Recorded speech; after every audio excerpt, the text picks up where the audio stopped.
Welcome to The Explainer. Today, we are diving into one of the most popular investment tools on the planet, mutual funds.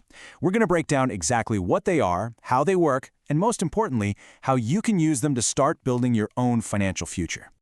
You know, for so many of us, the world of stocks and bonds can feel, well, just completely overwhelming, right?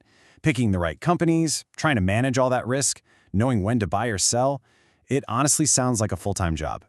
But what if there was a way to tap into the power of the market without needing to be a Wall Street whiz? So let's start with the real problem here. Before we jump into the solution, it's super important to understand why it's so challenging for most people to build a successful investment portfolio all by themselves. Okay, so there are a few major hurdles. First off, it takes a ton of expertise and just endless hours of research. Then there's the risk. If you only buy a few stocks, you're basically putting all your eggs in one basket, which is, incredibly risky. And finally, to build a properly diversified portfolio, one that spreads your money across maybe dozens or even hundreds of different investments, that can take a ton of money. Way more than most of us have when we're just starting out. And this is exactly where mutual funds come into the picture. The big idea behind them is actually brilliantly simple.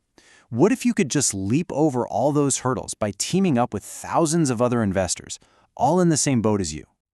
Well, a mutual fund does exactly that. Think of it like a company that pools money from lots and lots of people. It then takes that big pool of money and invests it in a huge variety of assets. So instead of you having to stress about picking individual stocks, a professional fund manager does all that work for everyone in the fund. And this diagram just perfectly shows how it all works. You and a bunch of other investors all chip in your money. A professional manager then takes that giant pool of cash and invests it into a whole portfolio of stocks, bonds, you name it. And then, any returns that portfolio makes get delivered right back to you. It's this really powerful, simple cycle. This whole setup gives you some incredible advantages right from the get-go. You get instant diversification, which is huge for spreading out and lowering your risk. You get a full-time pro managing your money. And because you can easily buy and sell your shares in the fund, it's a super liquid and convenient way to invest. So it's really important to know that mutual fund is a massive umbrella term. I mean, there are thousands of different funds out there, and each one is built for a very specific purpose. So let's break down the main types that you're going to run into. Okay, first up, there's a big difference in how they're structured.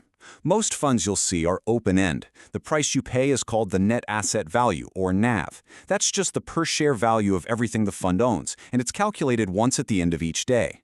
Now, closed-end funds are different. They issue a fixed number of shares, and then those shares trade on an exchange just like a stock. So their price can actually move up or down based on what investors are willing to pay. All right, next up is management style, and this is a really crucial choice. An actively managed fund has a manager who's trying to be a star. They're making strategic bets, picking stocks, trying to beat the market. On the other hand, a passively managed index fund isn't trying to be a hero. It's just trying to match the performance of a big market index like the S&P 500. This one decision has huge implications for how much you pay and what kind of returns you can expect. And within those different styles, funds are also sorted by what they invest in. So you've got equity funds that focus on stocks for growth. You have debt funds that buy bonds for income and stability. Hybrid funds do a mix of both for a nice balance. And money market funds are for super short-term, low-risk savings. There is literally a fund for every single financial goal. Of course, all that professional management and convenience doesn't come for free. To make smart choices, you absolutely, positively have to understand the costs and the risks that come with any mutual fund. The single most important cost you need to know is the expense ratio.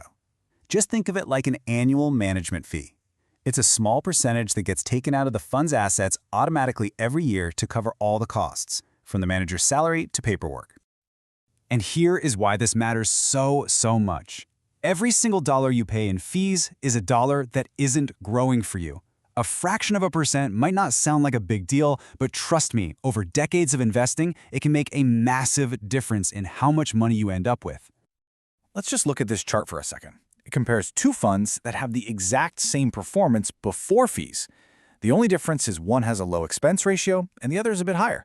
And as you can see, over just 10 years, that tiny little difference in fees compounds into a huge gap in your final investment value. It's a really big deal. Now, on top of that expense ratio, some funds also have sales charges, which are called loads. A front-end load is a commission you pay right when you buy in. A back-end load is a fee you might have to pay if you sell your shares too soon. But here's the good news. There are tons of excellent funds that have no loads at all, so it really pays to look for those. And finally, we got to talk about risk. To help you understand what you're getting into, funds are required to show this handy little riskometer. It just gives you a quick, visual guide to how wild the fund's returns might be. It ranges all the way from low risk, like a money market fund, to very high risk, like a fund that invests in tiny, volatile companies. Okay, so we've covered what funds are, all the different types, and the costs. Now for the big question, how in the world do you actually pick the right one for you? A lot of people start their search by looking at tables just like this one, which rank funds based on their recent performance. And while it is so tempting to just pick the one at the very top, there's a classic warning in investing for a reason. Past performance does not guarantee future results. Chasing last year's winner is almost always a losing game.